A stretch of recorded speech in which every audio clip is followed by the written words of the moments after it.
Hello, and welcome to Pink Moon Lodge, Episode 7, with your hosts, Amy Kruzic and Patti Lucia. In today's episode, Patti and I explore peasant food and soul food and what makes it so comforting to our being. We also talk about cooking with intention and how it affects the people we feed, and how gardening with Mother Earth can lengthen our lives. Enjoy! Hello and welcome to Pink Moon Lodge, Episode 7, with your host, Patti Lucia and Amy Kruzic. Hello, Patti. Hello. Good morning. And today we're going to talk about kneading, weeding, and feeding your soul. And there's so much to talk about, Patti. We didn't even know how to begin. Yeah. But we could start with the alchemy of food. Okay. You're jumping. What do you think? You're jumping right into the deep end of the pool here, Amy. Yeah, why not?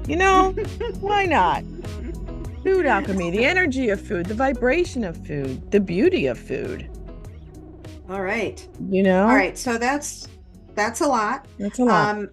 Because these days, not that many people think of food that way.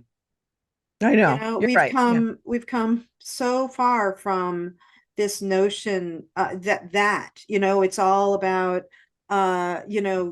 diets and calories and fad diets and how fast we can get it made and 30-minute meals and all of that. And there are a lot of people, and there might be folks in our audience who don't really cook anymore. Like cooking is like that thing. And by the way, I do want to say thank you if you're joining us on YouTube, on Rumble, or on your favorite podcast. Thank you so much for joining us today.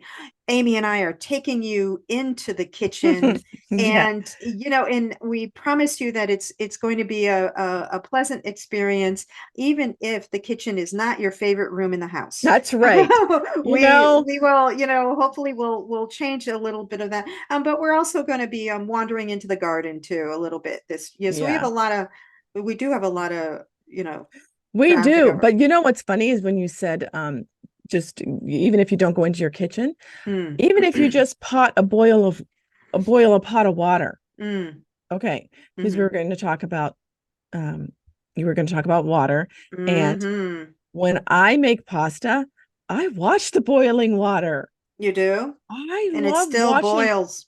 And it's still it's just the beauty of it. Like it's gonna, the beauty of the rolling of the water and just watching it. It's very mesmerizing to me. Yeah.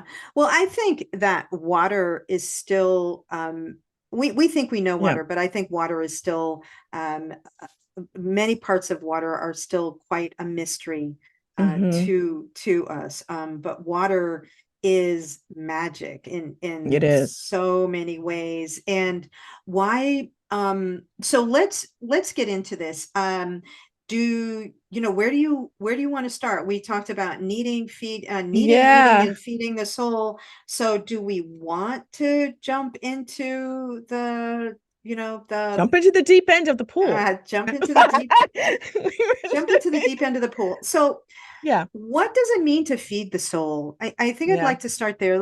So we've heard the term soul food. We've heard the term, this was made with love. You can tell when something's made with love, but what does that actually mean? Is that just an expression, or is that a real thing? Is it a real thing?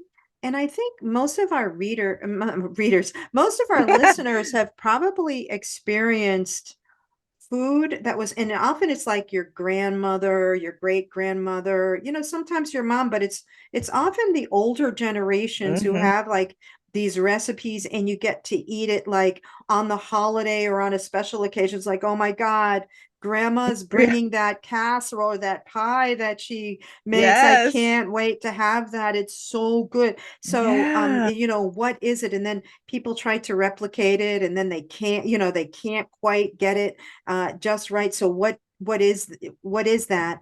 And I honestly think, this is my theory about that. So I do think that is soul food. I do think that is food made with love And I think that our ancestors, and particularly the older generations, really understood what it meant to make something with your hands, and whether they were conscious of it or not. And I think that they probably weren't conscious of it. They were making food with intention.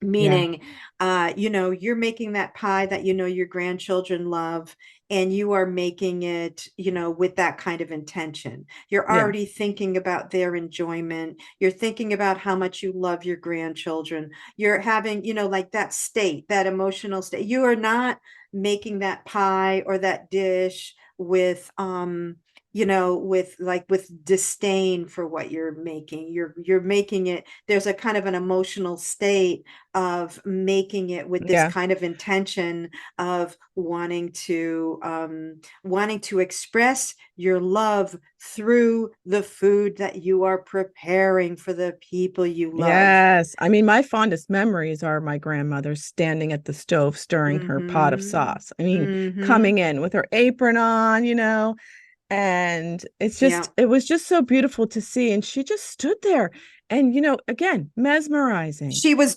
doting on it. Yeah. She was doting on Yeah. that She was sauce. doting. And I it's like, mean, oh, it's so good. I think it just needs a pinch of salt. So let me see. And I'm going to stir it in. Oh, that's good. All yes. right. I'm going to let it simmer. Yes. Let me get the stove just right so it doesn't stick on the I bottom. And let me do know. this. And, all of this stuff, like all of this kind of doting on, especially sauces and soups Yeah, where it takes a while to cook and you're it stirring. does. There's all of this magic that that Yeah. happens Yeah. in the kitchen around these. And so I think we've lost the magic of cooking, of being in the kitchen. We've, as the generations have gone on, we look at getting in the kitchen as, Yeah. it's just more work. I don't want to work. Let me throw something together. Listen to the language. I just want to throw something together that I can Yeah. make in like 20 or 30 minutes, and so then and feed the family. Well, that throwing stuff together, that's an expression of a particular energy that goes Yeah. into the food. Not And right or wrong, though. it's Not not right or it's wrong. it's not right or wrong. It's a very It's, different energy yeah. than the energy of, say, your grandmother standing at the stove and doting on Yeah. that sauce Yeah. that is was just going to wow everybody at the Yeah. table, Yeah. because because of, so what is that about? And so I am a very big fan of Dr. Emoto. Yeah. Now, Dr. I love him. Emoto, there are many people in our audience who probably are familiar with Dr. Emoto's work. He was a Japanese scientist who um, did these experiments, and some of you may be already familiar. So he did these experiments with water, where he had these vials of water, and they were labeled with certain intentions. So, there might be one label that said, "You are so ugly," and then another label that said love, Yeah. or "You are so beautiful," or, these different labels. And people were instructed, when they looked at these vials of water, that was the intention that they would give the vial of water. And then what he Hmm. did was he crystallized the water, and then looked at the crystals under a microscope and found that the very structure of the water, the structure of the crystals, was very, very different for each of these intentions. And so, in this experiment has been replicated, and Yeah. so people have come, we've come a long way with Dr. Emoto's experiments, and many people realize, it's like, wow, human intention. Um, Actually, there is a science that is a little known science, just sidebar here, just Yeah. because it came into my brain and I need Yeah. to say it, You need right? There is a science, and it's a little known science. It's like one of those governmental things that's like, oh, they study that? I didn't know that, right? yeah. Yeah. Yeah. Right? And it's Yeah. called noetics. Noetics. And Noetics is the study of the capacity for human intention to change material structure. Wow. It's actually some, who knows what department that's under or whatever, but the science is called Noetics. And so because even the government realized, they probably thought, well, this could be useful in war. Never. But so it has been validated, his Dr. Emotos works. But so here we have our capacity to impact the structure of water based on our intention. So you take that and you extend it and you ask, well, okay, what percentage of water am I? And when you extend it to the act of cooking, you look at, okay, well, these are my ingredients. What's the percentage of water in every ingredient that I'm working with? And when you start breaking it down, you realize it's like, wow, so water plays a role in cooking, bringing things together. Absolutely. And so our intention and what we bring into the kitchen with whatever we're making is having an impact on the food that we're making. And so here if our intention has an impact on the structure of water, and that is part of whatever it is we're making, then people eat it. The people we care about are eating it. And I could extend that further and say, well, then that has an impact on the people we care about on a cellular level. Because they are, we have structured the, this in a way based on our intention, and now they're ingesting it and it's having an impact on them on a cellular level. So when people have the experience and they say, oh my God, I can tell this was made with love. Oh, I can tell. They don't really know. All they know is the experience their body's having. And the body is saying, wow, this is great. It's almost like being hugged, with a warm blanket. It's like, oh, this is that good. But it be that the food is, that they're experiencing that love, that the food was made with on a cellular level. And so I agree. And I wanted to add something to that. Is the power of the prayer. Over the food. So as a young child, we would always say prayer over our food. Absolutely. Now, does that negate our mood? Does that, like if my mom was in not a great mood? I believe that prayer is that powerful. I do. It can negate whatever mood the cook is in. And I did it with my kids. We always would say grace before we ate. And I think that's so important. And also to pray over your water. To pray over your water, to pray over your food. And people don't do that anymore. Like, don't pray over their food. Very, very powerful. And also for people who might feel bad for the animal that was sacrificed to feed you. I always thank Mother Earth. I'm like, thank you, Mother Earth, for this. And thank you for the, for the sacrifice that was made for my nourishment. I'm grateful for, for the beef. I'm grateful for the chicken. I'm grateful for the fish. I'm grateful, that this is all part of Earth's abundance, and we are so grateful for it and grateful for their sacrifice. And I think that has its own way of blessing that sacrifice. And it goes into your body as a blessing too. But it goes into your body as a blessing. And it just nourishes everything that it needs to be nourished in your body, or whatever is, maybe your emotions are not so great that day. Because we talked about the stuckness sometimes of cooking things over and over. And I was in this repetitive, like, oh, this is easy. Let me just get this over with. And this was like when I had young kids. I mean, that's a lot. And you're like, my emotions. I remember when my dad died, the grief. I held on. I probably still hold on to some of that grief, but it's that it probably did go into the food. Yeah. But we always prayed over our Yeah. food. And So I agree I with you. I think think that I think balances it out.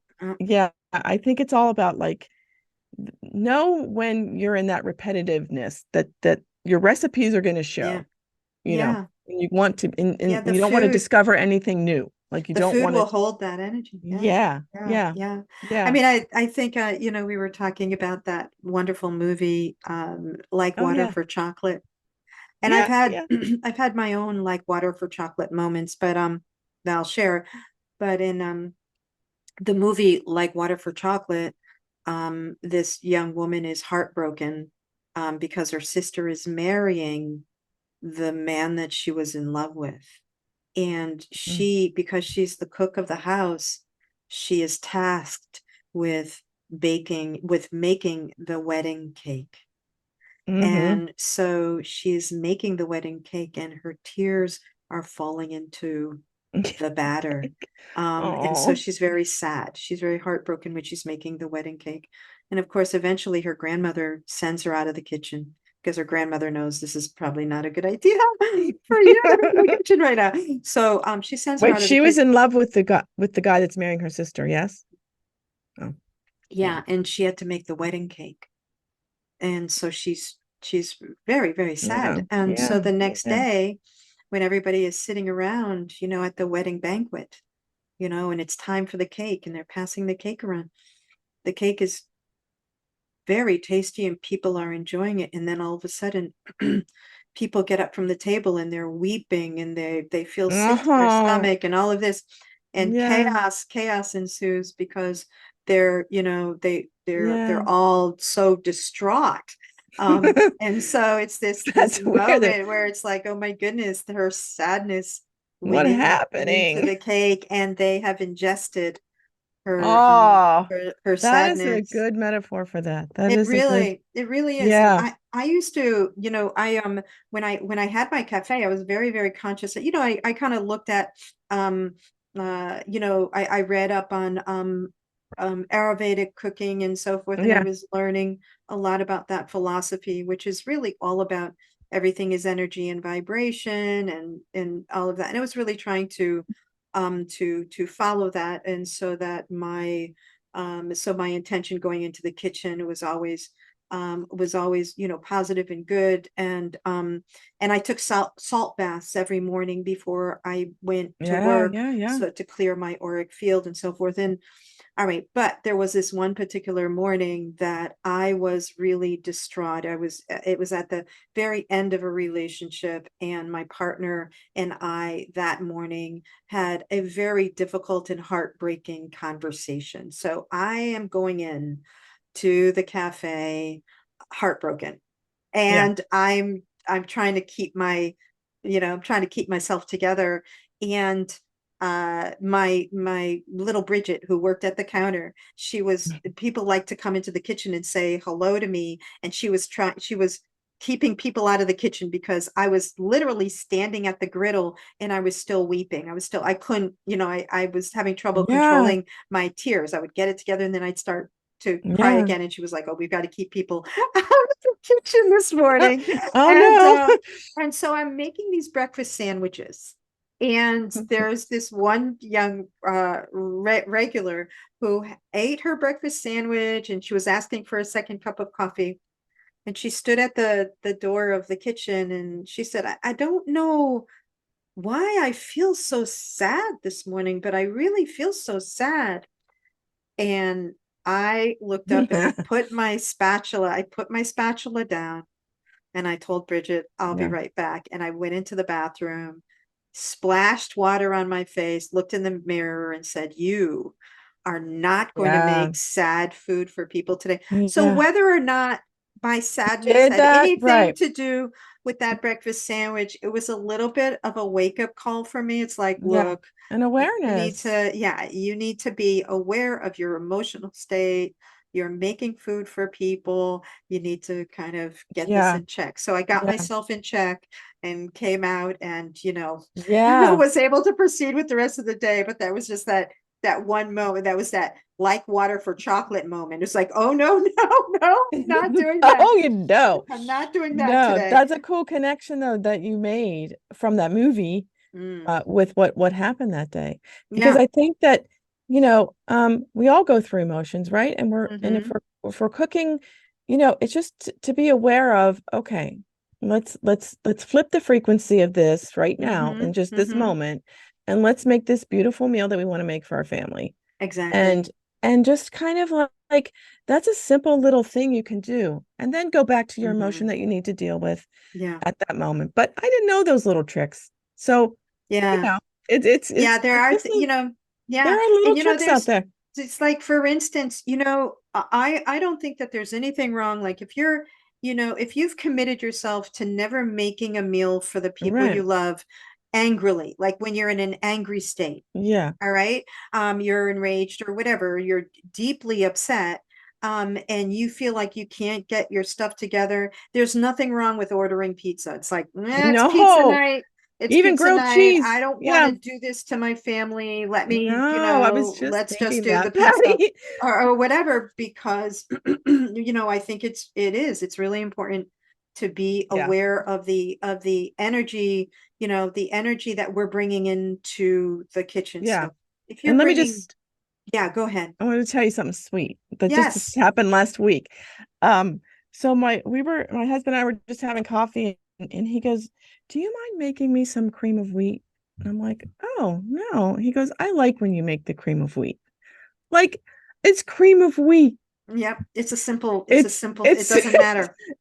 yeah, that's Mm-hmm. peasant food. We love peasant food, Mm-hmm. but right, Mm-hmm. it's like, well, that's like so sweet. And then, it just kind of brought this like warmth over me, Yep. and it's like, oh my gosh, sure, honey, I'll make you some cream of wheat. Wow. Okay. You Yeah. know, put the milk, put it in, boil it, and put the butter and the sugar on top after. I But mean, you think about, and just think about what it is to make cream of wheat. So there's the yeah. stirring, right? You've got the Yeah. water. It is cooked in water. Yes, milk, You're water, adding yeah. it to the water, and there's a lot of stirring that goes on. Yeah. And then you add the other ingredients. And so there is something to be said for the way you stir his cream of wheat. And I know this might sound silly to I people, know, but but it's so simplistic. It's like you're stirring the cream of wheat. You have love in your heart because he loves yes. the way you make the cream of wheat, and you have love for him, and you want Yes. it to be nourishing, and you want him to enjoy it. There's something about, But I it's want him to be delighted with this bowl of cream of wheat, and that's your intention, which is all love. it's It's all love. that's all love. I mean, And that's how here you're, simple it it is. is. That's how simple it is. And so then you make this delicious bowl of cream of wheat. So it doesn't have to be something really fancy. It can be the simplest foods. And you know what? If you think about it, and this makes me think of the whole notion of soul food or peasant food, Yeah, like or you pet. mentioned, like peasant food and soul food, people absolutely adore. But when you think about that food, you think about, this is food that where people have taken what they had, which is Exactly. nothing fancy, what they had, and they've made the very best of it. And it was their intention for their family, for their loved ones, to Yeah, be nourished completely by the food that they're making. So these kinds of intentions are love. They they are our are. intentions, and that's what's going into the food. So it does have to do with how you attend to the spices, how you Yeah, attend to the salt, how you attend to the stirring of it. exactly. I mean, think You about, think about were you going to say your grandmother at the stove with the sauce? oh, right? Like, it's like even my mom, like she always had baked bread after school. So we would come Mm. home to cinnamon bread and just white bread. And Mm. it would just fill the house like that. When you were just wanting to get home to get that right out of the oven, Mm. melt the butter, yum. Like Yeah. bread just fresh nourished you out right of after the school. I mean, think about it. Absolutely. But, Yeah. think about it. Think about bread. So, I love the topic of bread. And we Oh yeah, I did love talk bread. about kneading and so forth. So bread, I know they have bread makers now. And I tried them. I I was had disappointed one. when I Oh, saw the bread makers come out because I think, okay, so bread. So bread is one of the oldest foods. yeah. Like you think goes way, way, way, way, way, way back. And so I have never met, we were laughing about this earlier. I have never, ever, ever met a person who, when they smelled fresh baked bread, said, "Ew, that's Yuck. disgusting. What's that smell?" Like, Right. Right. never. Never. People associate that with warmth, with comfort, with love. Yeah. Like there's all of these wonderful associations that we have with fresh baked bread. It's Yeah. literally in our DNA memory It that is. what bread, these associations with bread. And of It course, is. and then you have the spiritual associations, breaking bread with With people. So people. there's Yeah. something absolutely wonderful, wonderful Hmm. in connecting and so forth, that the way you connect with people, whether you're connecting with the people you love or you're connecting with strangers, if you're breaking Yeah. bread with them, Yeah. there's like this good intention behind it. I am breaking bread with you, so I Yeah. am connecting with you, human to human. There's all of these associations. So here you had a mom who made fresh Yes. baked bread every day, and so that was the aroma that you came into, that greeted you when you came Exactly. home from school. And that's wonderful. So bread is one of those, and I've It's often such a told, simple, yeah, it's it's it such a is simple, it's a simple thing, it's a simple thing because to we make. didn't have a lot of money. So bread, loaves of bread to buy at the store were more expensive than if she Yeah, made her if she own. just made bread. But Yeah. I tried. So let me just say, after I got married and I tried to make my mom's bread. I really did. So everybody out there, don't give up on this skill. Don't Right. think that it's just going to happen like your Mhm. mom made it, because it's not. And even like the sauces, you're going to add your own little ingredients. It's going to be you. It's going to be you. So It's an expression of you. It's not it going to took, be an expression of uh-uh, your mom. It's going to be no, an but it's a expression of you. recipe. But it took me a while to get Mm-hmm. just the right, because baking is very precise. Mm-hmm. I love to bake. Baking is I love to bake. So baking is very precise, and the dough, if you don't get it right, then oh my God, it gets so tough, and Mm-hmm. you can't knead it like you're playing with Play-Doh, as a kid. You have Mm-hmm. to really, it doesn't, let's see, the dough would be, I would make it too tough because I would How enjoy would the you knead. how would I you would, make it so tough? it would turn out to be the dough felt tough. It's supposed to be very soft and puffy. Yeah. But no, it because I was kneading it way too hard. And so the gluten Mm. was getting too big, Oh, too big. Because you yeah, were brutalizing it. I know, because I love the feeling. You were taking I out was, all your, all of yeah, your maybe all my all of your emotions. frustration out on that poor bread. I know. They're like, Amy, we're not gonna make this, we're not gonna make your Yeah. family eat this bread. Yeah, not this But one. but Not this it's one. no, but it is because I love to knead. I mean, we talked about Mm. kneading and how just meditative it is. Well, think about it. Okay, so we talked about Dr. Emoto. So you think Yeah, about bread and the simple ingredients. And look, if you go to the grocery store and you see a loaf of bread that has 50 different ingredients in it, yeah. and I think one of those ingredients is really close to plaster of Paris. I mean, like there's some Oh really my awful God. stuff in Plaster. in bread from, from the store. So you really are better off. You've got your water, you've got your Yeah. yeast, Yes. you've got your flour. I would use like a little bit of honey. Some people will put a little sugar, and then that's to Mm, activate the yeast, yep. right? Yep. Yep. A little bit of oil if you want, and then people can get fancy. I used to make fennel bread. I just liked bread Oh, with fennel fennel seeds bread. in it, just like, whoa, Yeah. it's so great. But you can do all kinds of things.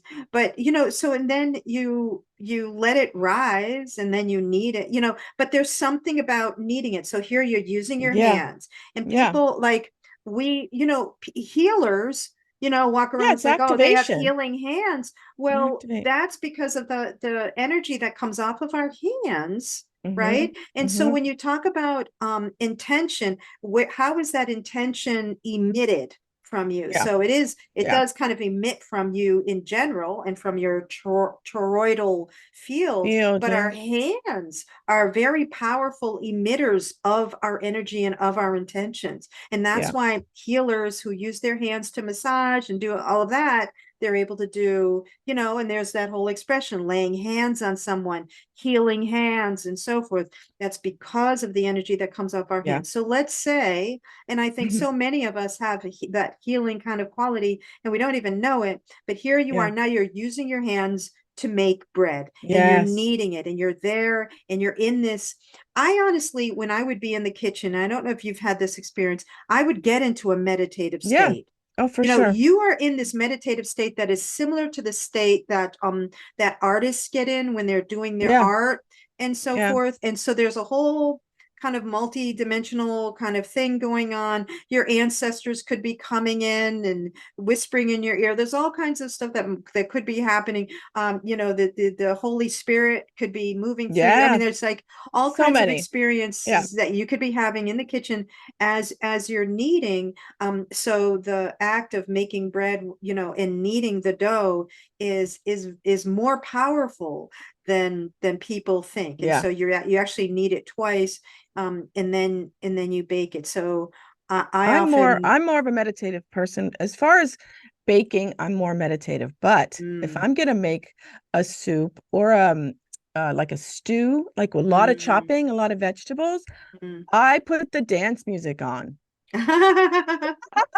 I mean, I put the music on that I'm in the mood for while I'm chopping and while I'm sauteing and while I'm adding things to it. And it's just, there's a thing with music. Meditative is my bread and my, rolls or whatever we're making. But I don't know, something about chopping is like, it's just the chopping and everything, but it's all love. It's all love. It's like the music is going in there. That's full of life. It's energy that's full of life. When you think about it, it's full of life. It's full of love. If you approach the kitchen with dread, then that's going to affect everything that you make in the kitchen. Yeah, it is. And I'm gonna add this too, because I went through this. Being newlywed, whatever. It's like, oh, now I have to cook. Oh, well, even I dreaded the shopping at the grocery store because it's like, oh, now I have to go. That was my own kind of like thing I had to overcome, whether it was my laziness or whether it was like I don't like cook, whatever kind of attitude. I have overcome that because I now enjoy going to the grocery store. I take my time, I love just walking through. And they say that usually the shop the perimeter of the store. That's the healthiest part of the store. That is the freshest. That's sort of all the stuff in the middle. That's the processed poisonous stuff. Except for like tomatoes or that kind of stuff canned. But so always shop that. I always try to do the perimeter first and see. But there's and also like especially in the summer months, if you can go to a farmer's market, a produce market, and get fresh, locally grown foods, that's great. And so then you get to kind of go in and have the experience of picking out vegetables and fruits and things like that from a farmer's market, and maybe you will be able to speak to the farmer themselves or the person. I do. And it's this wonderful experience. So you are the vegetables and everything that you're selecting right from the selection process moment, right, where you're selecting these vegetables, they're being handled with care and with love, and with a positive anticipation of what you are going to be making for your family or your loved ones with these ingredients. So right from getting the ingredients to the process of preparing and everything, if it is done with this kind of joyful energy. And I've always said a joyful kitchen makes joyful food, and people will taste the difference. And I'm sure that our listeners know also what it's like to experience a meal that was made by someone who was angry or very upset. And that can often land with a kind of bitterness Yeah. in our stomach that is Even kind of a restaurants, reflection. even if you go Yeah, out. Yeah. restaurants. Do you know, I have a funny story about that. Yeah. When I lived in New York City, I thought for a while that I was developing a food sensitivity because I Hmm. often would, if when I would go out to eat, I would have terrible intestinal issues and so Yeah. forth when I got home, and I didn't know why. So I started eliminating and eliminating and eliminating, and I didn't realize like what is it? What ingredient in that? And Yeah. I would eat cleaner and cleaner and cleaner and make sure okay, I'm not going to eat any of that. I'm not going to eat any of that. Maybe it was this, maybe it was that. And it wasn't until I moved out of New York Oh. and yeah, and lived in a lived in this other area, that it occurred to me that one possibility, because all of those issues went away, all of those Wow. issues went away when I moved. And it occurred to me, it took me a little Mm. while because it's kind of Yeah. it's weird, it's like weird, it's kind of, how would you figure that out? Yeah. But when I moved out of the city, it took me a while, and it occurred to me that it could have been the energy in those kitchens, where Oh, you've got yeah. they're highly tense. Often Yeah. the workers are underpaid and overworked and Yeah. working in not so great conditions. All right, Yeah. so they can be Right. miserable. And it also could be the energy of the city itself. Mm-hmm. Mm-hmm. So I thought about that after I Wow. left. That's Yeah, after I wow. left the city. Mm-hmm. Yeah. Well, Yep. wow. That's kind of, I love that it because is. I mean, and when you think, and that's why it would always you, kind of freak me out when I would watch these Gordon Ramsay oh kitchen yeah, things like Hell's Hell's Kitchen Kitchen. and all these, and it's like, where's my effing Uh-huh. risotto and Yes. throwing things and cursing and all of that. And I would sit there, and it wasn't my favorite show, so I really didn't watch it. But like in the moments that I I'm did, just I curious. would think, I wouldn't want to eat anything coming out of that kitchen, no matter how pretty it looked on the plate, Yeah. Yeah. with that kind of energy flying around the That's kitchen. true. Yeah. I mean, I wouldn't want to eat mm-mm. anything that came out of a kitchen Yeah. that was that, Yeah. full of anger and fear I mean, even if and it's a reality resentment. show, Patty, even though It doesn't matter. reality and they have to amp it up, to make it a Mhm. reality show, but even that, Yeah, energy is yeah, energy. yeah, It's still the like, same. oh, And so yeah, so it's, you can make something. And that's why you look at gourmet food and it's like, it looks gorgeous, it looks yeah, pretty, but how does it feel in the body? Does it yeah, feel yeah, nourishing? Does it feel, how does it feel in the body? Because it can be pretty, I mean, yeah, just like smiling, pretty people can be, yeah, they can hide all kinds of things, right? right, I think the right, same is true for food. It can be this yeah. really pretty dish, but like, what was the energy that See, I went have to into tell you making? something. My Yeah. husband loves to make pretty dishes. Okay. When he makes, I know, but that's his thing because There's nothing wrong with no, pretty. I'm there's just nothing saying, wrong. like, if that's all you're focusing on, and Right. like say it was made with anger, but it's No. pretty. It's pretty. Oh my, yeah. I mean, Pretty.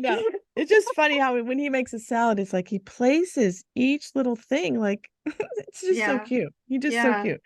But But he I mean, likes to make that's his colorful. He likes the colorful dishes, but that's don't you how think? he prepares food with love. Yeah. Yeah, he That's does. that's his He does. style of preparing food with love, and that's different. I was just Yeah. talking I about know.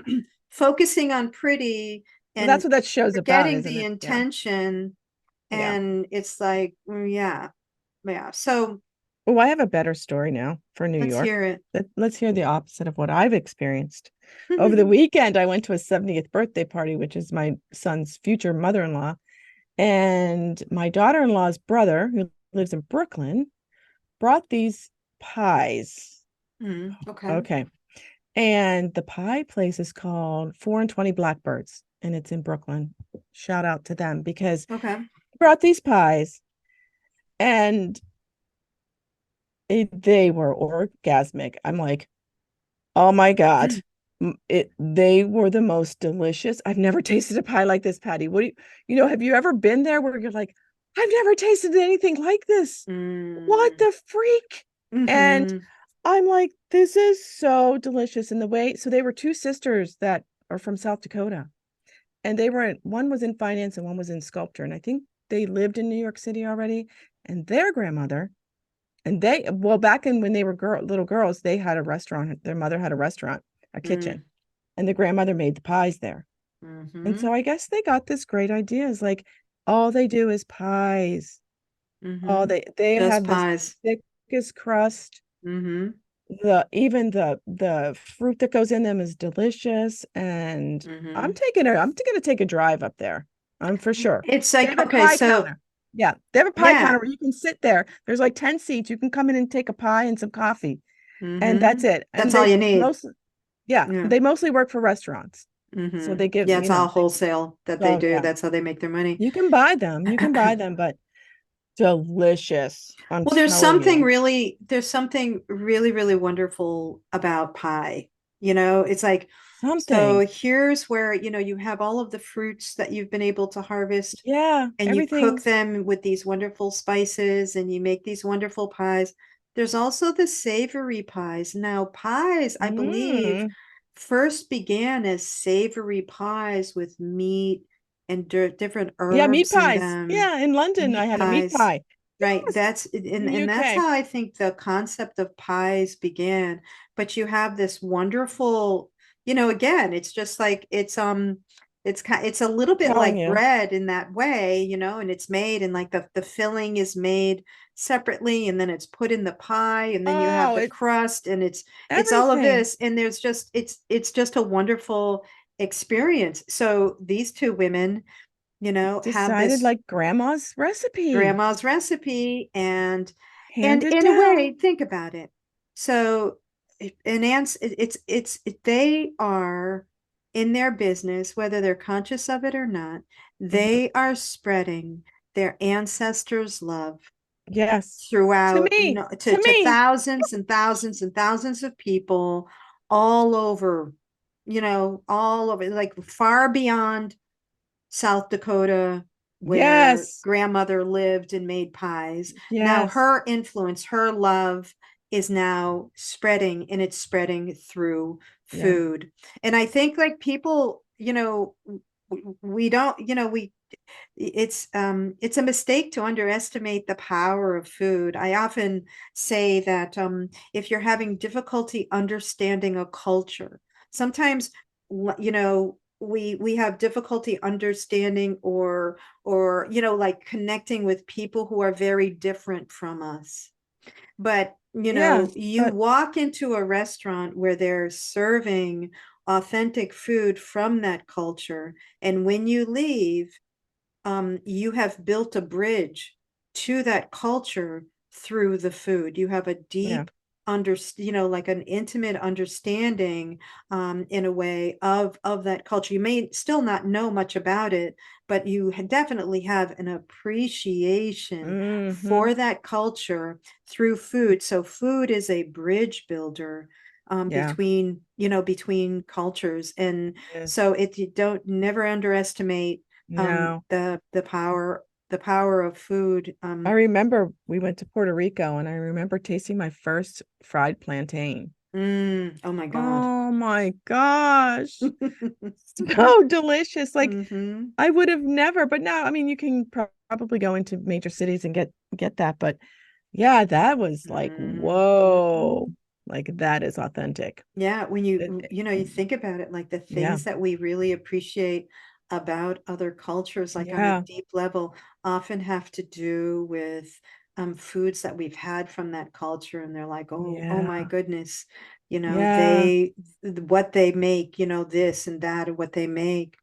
But Mm. the pie story is, Oh, the it's pie. that's a wonderful, so they Yeah, are spreading her love, and she's in the spirit world, and yeah, she's probably helping them out, who yeah. knows, Look them up if you're in New York, yeah. in Brooklyn. Four and What's in 20 blackbirds. you Four and know uh, 20 blackbirds. 4 and 20 blackbirds, there you So go. sweet. I mean, how It's precious is beautiful. that?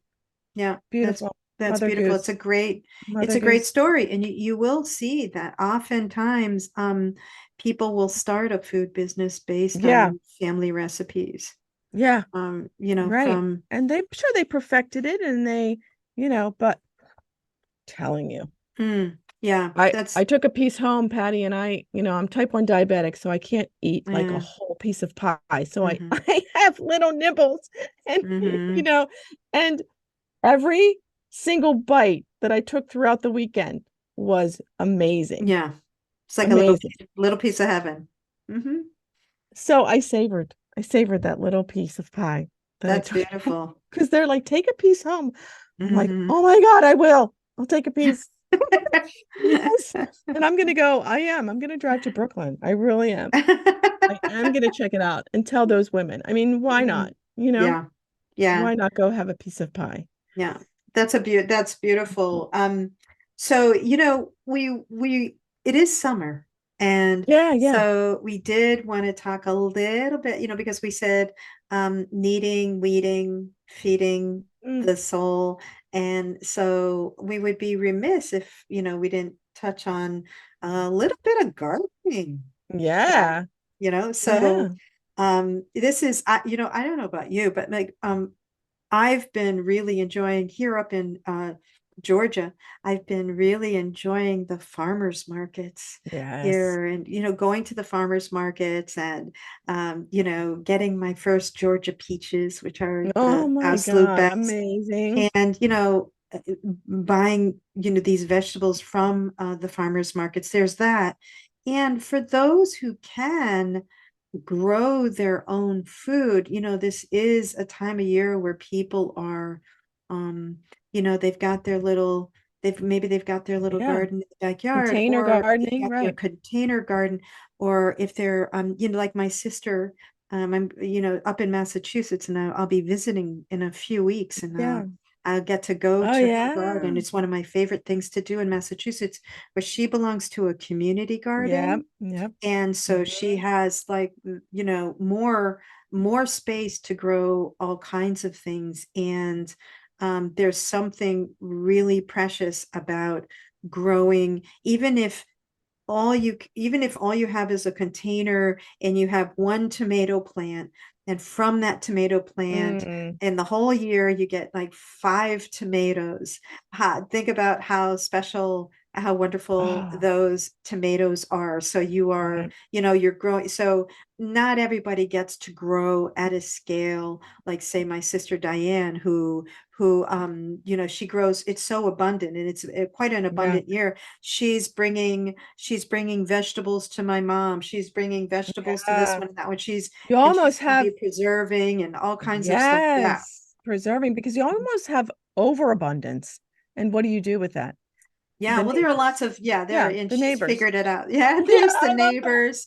I And, see my there's neighbor's also, garden. Yeah, they have a big garden over there. Like it's so beautiful to watch it grow. It's like so tiny. And then by mid-July, it's like hmm huge. It's yeah. like huge. She has lattices and things hmm growing up there. And it's like, oh my gosh, it's so And beautiful. and so, in the last couple of years, a couple of things I've noticed in the last couple of years, um, they keep track of like the topics that are Googled, Yeah, and the last couple of years, what has grown exponentially on Google are people Googling things having to do with gardening.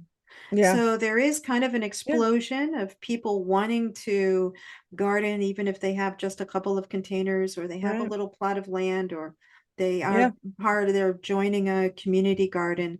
So there's more and more of this sense of the importance of like what does it feel like to grow something yeah, from seed that then you consume. So there's a lot more of that going on. And also I like to, one of my favorite things, and of course people might disagree with me, like when you have a garden and the ground is fertile, there's a lot of weeds, and you have yeah, to, yeah. there's a lot of weeding that goes on. And so part of what I do up in Massachusetts is I'll go up with my sister. She's like, oh, I have to go up to the garden and weed. And I get excited. It's like, I yeah, I'm gonna know. go. I'm gonna I weed.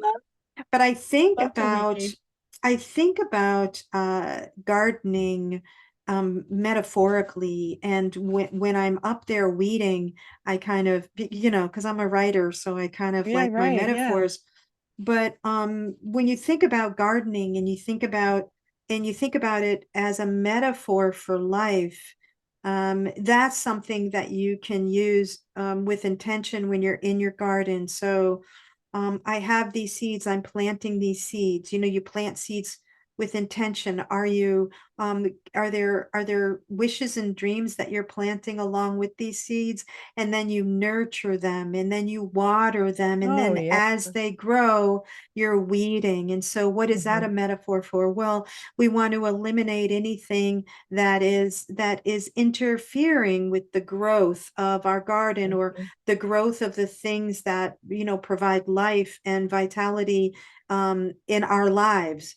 So Exactly. a garden is just this wonderful metaphor. And if you have an opportunity, even if it's a little container garden, to grow something and be thinking about how is this little container garden or this little plot in a community garden a metaphor for my life? How is it an Hmm. extension of my life, of the seeds that I'm planting in my life? How am I nurturing those Yeah. seeds? How am I tending to the weeding? How am I keeping it watered? Am I keeping these things that I want to grow in my life alive? And so Yeah. I think a garden, and working in a garden, not only does it provide great food for us that has been grown with intention, but it also can teach us so Oh, much yeah. about how we want to live our lives. So a garden is a wonderful, wonderful metaphor. So if you can get in there and get in the dirt, and have the opportunity to pick a vegetable from a vine, there's something Mm, about that experience that's life affirming it in a is. It way, and is. it's all It kind is. of registers metaphorically, and like how does this apply to the way that I'm living my Right. my life? And so I love gardens literally, and I also love gardens for the metaphor that they provide Hmm. for us in terms Yeah. of living intentionally. Um, Yeah. so Just wow. I just wanted to add that I because I love know. that, and I'm so looking forward to Yeah. getting in the dirt, with Yeah. my sister I in her love to get garden. in. I love to get in the dirt Yeah. since I was a kid. I love the dirt, mud pies, all that. Yeah, yeah, I'm a, we used to throw mud, oh yeah. little dirt clots clogs at Oh each other. It's yes. like, Mom, I you're mean, just come throwing on. dirt at me. Yes. Yeah, Yes. we used to kind of cut up in the garden. Yeah. So, and also, I just want to add that, some of our listeners may be familiar with the blue zones, and blue zones are Mm, these yeah. places around the world where people have grown to, like, they get to 100 years old or more, and they're able to live to these really, really old ages, and people are like, what is their secret? What is going Yeah. on with these? And it turns out that no, none of these are vegan. They're not vegan communities. So some of them, like Seventh Day Adventist, there is one of these blue zones that is a Seventh Day Adventist community, and Seventh Day Adventists do tend to be vegetarian mostly. All right, Yeah. but the Yeah. others are not. Like, you have a blue zone in Sardinia where, like, I think on this place, there's one of these places where the meat that they eat, the protein, is mostly pork.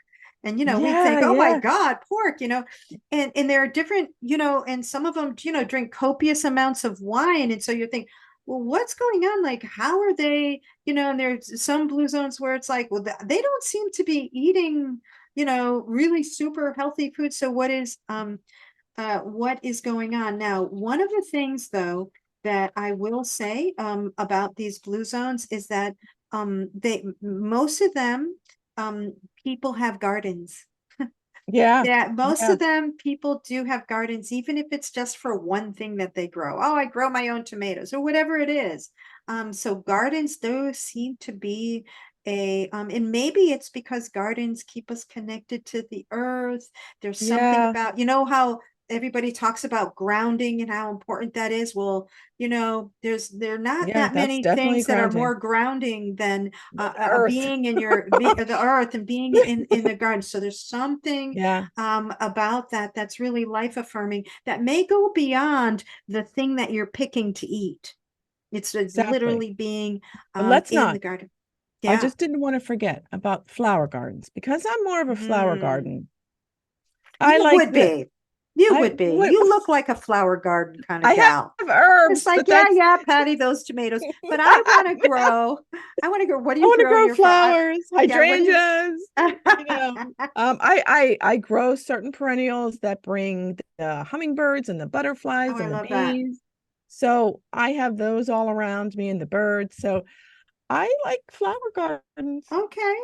I'll go to the farmer. See, I support the farmer around the corner because I live Yeah. in like farmland. So there's a lot of farm. Yeah. So I do. I support So you them. don't have to have your own vegetable I garden. You've got don't. I all these really folks don't. around you who are growing their vegetables for you. Exactly. Mm, Exactly. And the meat. I have a that's beautiful. Yeah. meat Yeah. processing. So There you go. yeah, so let's not forget about the Beautiful. flowers, because they are beautiful, just like the beautiful Hmm. tomatoes and the cucumbers and all that. No, I had to draw the I no, just had to I agree. I was giving you a hard time about I that, know but you no, were. I know you were, and that's okay. Give me a hard time. I'm used to it. But no, but one there thing, is something really beautiful about uh, growing your own flowers and yeah, having flowers around. I will tell you that my grandparents, my Italian grandparents, yes, roses, they had roses, absolutely they had roses, roses. and the most beautiful roses, really, just the Yes, most beautiful. I mean, they had their garden and they had the right. things that they Yeah, grew right. and all of that, which were wonderful. But those roses, and Oh my my grandmother gosh. would be out there all the time, doting on them, Yes. talking to them. Yeah. Yeah. Roses have not, we've tried roses. For some reason, I don't know if my soil is too acidic. I think they like sandy. Boy, I don't know. Really? I'm gonna figure it out though. But Okay. I'm You talking figure about that out. those beautiful, Yeah. Yeah, big the big roses like ones. Yeah, that the big climb up. roses. Oh my gosh, yeah. Mm-hmm. Not the ones that are on a bush. Those ones to me, they don't have a smell, and they don't, I forget what they're called. Darn. But anyways, um, one more thing I can't help you out with that. I know. I'm trying to think of Sorry. it's a bush. I don't know. My husband would know. He's good with that. But one thing I wanted to end with, Mm, um, well, okay, after you prepare your meals, yes. okay, my favorite thing to do is wash the dishes. Mm, Bubbles, mm. bubbles, fill up the bubbles. Yeah. What is it? Hands in warm water. Yeah. Oh, I just Mm-hmm. love it. And when it's like a Mm-hmm. big meal, like Thanksgiving or whatever, I'm like, guys, I got the Mm-hmm. dishes. Mm-hmm. I got it, like the big pans and stuff. I mean, I sometimes throw the dishes in the dishwasher, but You know what I think? Um, what I'm really glad it's you brought that just, up because it is, yeah, the kitchen is, I think of the kitchen as a sacred place. yeah, I do too. I think of it as the place where it's an energy center, and Yeah, there's a lot going on in this, and the way you keep your kitchen, the yep, cleanliness of your kitchen. You talk about spiritual hygiene. I think yeah, the that's cleanliness important. of your kitchen is very important in terms of I mean, for all of the usual reasons, you want to keep it clean for Yeah. sanitation reasons, but also just as like energetically, they say cleanliness is next to Mm, godliness, and I really do believe that that's true, not just for the kitchen but for every room in yeah, the yeah, house. yeah. So washing the dishes at the end of the meal is a little bit like I liken Oh, it to making your bed in the morning. It's yeah. kind of like you've slept in it, thank you, comfortable bed, for this night's sleep. Now I'm going to make my bed, and you're closing out the night, Mhm. and keeping your sleep area clean, Yeah. and so forth. But like making I mean but washing dishes at the end, it Oh, is it's just about so keeping. beautiful. It is, and it's just, and also it's an opportunity to contemplate and Oh my kind of gosh, the beautiful bring up meal. the beautiful meal and the Everybody's smiles on laughing in the people's. background. Yeah, Everybody's people like are giggling. laughing, and it's Yeah, like and you you're don't have just to feel. And so no. talk about perspective. Like if you went into the kitchen and you washed dishes and you're like, damn, why am I always the one who's Why washing the isn't dishes? somebody And helping why me? isn't somebody helping me? And blah, blah, blah, blah, blah. As opposed to going in and just really Oh, enjoying the experience of washing the dishes and listening to the I love it. laughter I behind and love maybe it. even chiming in. And so you are Yeah. not separate from them, you're a part, but there's it really is about how you approach that. So you are, yes, you are. And of course, a Yes. lot of people have that, have dishwashers and everything, and Yeah. that's fine. But there is something about There's running the water, putting your hands in soapy water and washing things. It gets you into this kind of meditative state. again, meditative state. And Yeah. if you can use those moments to be grateful for the meal that you've just had, Yeah. for the time you've just enjoyed with your family and with your loved ones, to Yes. send a prayer Everything. up of gratitude for Everything. that, then it makes, washing the dishes and cleaning up the kitchen a whole different experience. It does. So, And there's the dryer, sometimes even I let them air dry, or somebody yeah, will want to come and help me, and yeah, we chat, yeah. because they're drying and I'm washing. But Mm-hmm. it's a beautiful, I don't know, it's a beautiful task that I like to do, Mm-hmm. when I'm Mm-hmm. done I cooking. agree with you. But I have to say, in Europe, they leave their dishes, they kind of like leave their dishes for the next day because they want to go and entertain. This is what, when I went to Oh. Italy, I stayed with some people and I'm like, I'll do the dishes. And they're like, no, no, Amy, we're going to go in the living room. We're going to just chat and have some wine and blah, blah, blah. Like, I'm like, Mm-hmm. oh, interesting. She goes, I'll get them in the morning. Mm-hmm. Mm-hmm. So not So they neither right know, or wrong. It's yeah. just it's like you're still doing dishes no matter what, if they're at night or in the morning. But Mm-hmm. that's their Mm-hmm. way. That's how Yeah. what I experience. It's their way. Yeah. Yeah. Yeah, And in lieu of doing the dishes, they're doing something that continues the connection with the people exactly. they just enjoyed a meal with. Exactly. Yeah. Exactly. But you'll find when I'm in the kitchen, the people will still stay at the kitchen. They won't go in the living room or the family room. They'll be in the kitchen They'll at the they'll be standing table there or the chatting. counter. Yeah, Yeah. they'll just Yeah, they'll be, just yeah. hang around in the And they know kitchen. mom People enjoys like, doing the dishes. yeah. Okay. Well, because the kitchen is not a place of dread. It's a place No. where you're in a good space and Yeah. you'll talk to them and you're enjoying the moment. And so Yeah. they're in there sipping their coffee or whatever and enjoying the moment and enjoying the conversation. So it's still a time It is. to connect and have quality time with the Yeah. people you Yeah. care about. So it It's really, beautiful. yeah, yeah. So the kitchen The is really kitchen. a wonderful sacred place. It's an energy center for Yeah. for Family the home. gathering center. Hmm. Hmm. Yeah. In Every ancient times, the thing, everything happened on the hearth. yeah. So the soups were done on the hearth. everything Yes. everything was done on the Yes. hearth. And I'm gonna bring it back to ancient Greece again. Yeah. So in Yeah. ancient Greece, the hearth of the home, and it almost sounds like the heart of the home, the hearth of the home. And once again, Hera, who was the wife of Zeus, she Mm, was the goddess of the hearth. Like the hearth was this sacred center of the home. It's where it provided warmth. It's where people yeah. gathered to tell stories. So you Yeah. think about the storytelling around the table, and it also continues into the kitchen, the storytelling that happens while you're washing dishes or whatever. But it's Right. like, Right.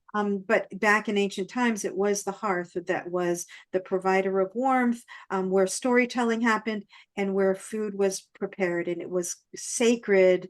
And so Hera was the goddess of the hearth. And Hera Ah. was the she was Zeus's wife. So Yeah. So, well, that says a yeah. lot, right? So yeah, that says a lot. So that was the importance of the hearth I at love that that. time I as well. love that. So Wow. yeah. Wow. So That's great. anyway, this is I think we've touched on, well, we probably haven't touched on everything because No, there was no, we did so not. much, but I think most But of what we I wanted to have a talk little about. fun thing. I have a little Yeah, fun you thing have a to little end. fun, I fun do have it. thing. Okay. Okay, let's So, hear it. Patty. Yeah, Oh, I have trivia. Do you like trivia? I I have love trivia. trivia. You have kitchen trivia, food trivia? I do. And I only wrote down. Let's hear it. 3. Okay.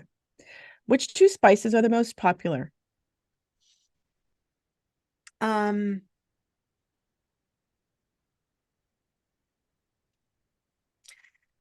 Spices. Oh, wow. The most popular in the world? Most popular. I don't know. They're just the most popular. The most popular. I mean, salt is not a spice. No. Salt is not a spice. Salt is not a spice. People think it is. It's not. You're close though. I would You're close. I would want to say pepper. Yes. Might be one of them. Pepper? And this one was interesting. And then the other one I might say is oh my goodness, what would I say? Maybe paprika? No, not paprika. Well, close texturized, but it's mustard. Mustard. Oh, mustard spice. Mustard. I use that in my macaroni and cheese. I do too. Interesting, right? Yeah. I use mustard too. I don't really use it in anything. Well, probably what? Don't underestimate the mustard. You know what's really interesting is mustard is one of those things where it's like always in the background, but you don't notice. No. But you don't, and so you don't realize how popular it is and how much it's used. It's like nutmeg. Like we did, but but I don't know if nutmeg isn't as popular as mustard, but there's there's mustard. Speaking of mustard, so my cousin Vicky made chicken cordon bleu, and you make a mustard sauce with that because mustard is so good with with that combination. But mustard sauces and all kinds of I love mustard. I do love mustard. And mustard seeds, and what they do and all different and I love the the biblical story of the mustard seed too. Yes. Yeah. Yes, I'm gonna have to look that up after. And just it's the mustard seed, having faith of if you have faith enough if your faith is the size of a mustard seed, you can move mountains. And so it just goes to show like just a little bit of faith. That's right. The size of a mustard seed can go a long way. So I love that because I was just picturing how tiny they are. They are so very tiny, but boy, do they pack a wallop. They do. They do. Do you have another trivia for us? Okay. So what type of food holds the world record for being stolen the most? I would say bread. No. Okay. Hold on. Can I get another one? Yeah, another one. Cake. No. Cheese. Oh, cheese. Yeah. Oh, man, we could get into cheese. We could get into cheese. Okay, I know. All right. And what is the only food that can never go bad? Honey. Yeah, you got it. Ding ding. Honey is it's probably the most magical food in the world. Yeah. And when you think about how it's made and what it's made in that sacred geometry that holds it. Yeah. Man. So talk about vibrational. Yeah, honey. High vibration. Yeah. High vibration. All right, one thing I made up, a little game. Okay. Never have I ever tasted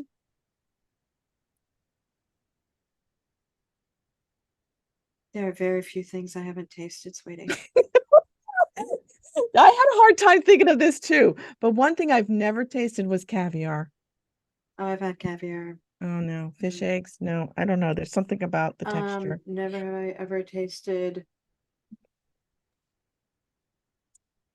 Have you tasted all kinds of meats? I've really tasted all kinds of meats.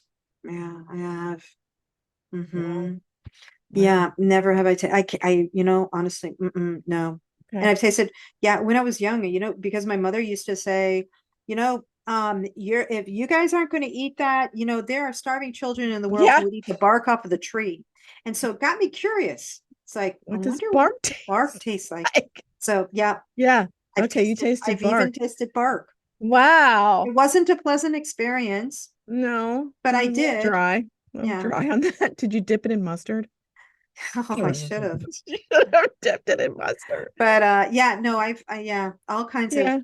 I would have a hard time. Like I would need more time than our show allows. What about exotic food though? Like I have not stepped out of.